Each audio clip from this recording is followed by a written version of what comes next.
This is Nicholas Bell with Eye on Cinema, here to review Harriet, the new film directed by Casey Lemmons, which opens November 1st, 2019, courtesy of Focus Features. This is the first major motion picture to depict the life of abolitionist Harriet Tubman. Of course, there was the previous 1978 television miniseries starring Cicely Tyson, a woman called Moses. There's a lot about how Lemmons has chosen to approach the subject of Harriet that also makes this feel a little bit like a broad stroke that could have been maybe better served as a television miniseries. I was kind of hoping that this would be more of a thriller / even exaggerated Western. But as played by Cynthia Erivo as Harriet, covering the years 1849 to about 1863.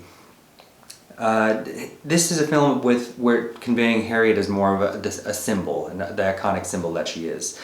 There's Lemmons, it's well researched. She tries to convey the premonitions that Harriet Tubman experienced as a 13-year-old. She had a head injury at the hands of her slave master that may have caused potential brain damage, and she believes that God is speaking with her. And while watching this, I thought a lot of Joan of Arc, in a very similar set of a chain of historical events that she come to be known for. In all the films that are about Joan of Arc, this is all we have of Harriet Tubman so far. And I don't know that this really does her the justice that it should. It's photographed by John Toll, who's a two-time Oscar-winning director of photography for Thin Red Line and Braveheart, and Spike Lee's usual composer, Terence Blanchard's score, also lends itself to a little bit of schmaltziness, and it doesn't quite convey the depths of hell that was slavery. And I think it's a conscious choice on Lemmons' part to kind of back away from the violence, especially as compared to something like 12 Years a Slave or Nate Parker's Birth of a Nation, which are films that have many instances where you recoil.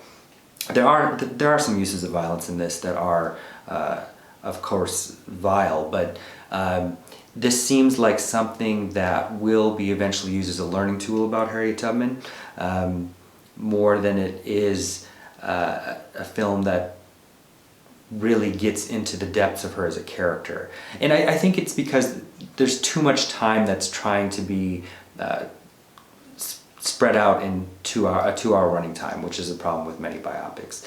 That being said, I'd give this film a 3 out of 5 stars, and it's a noble, if not entirely masterful film that feels simpler than it should be.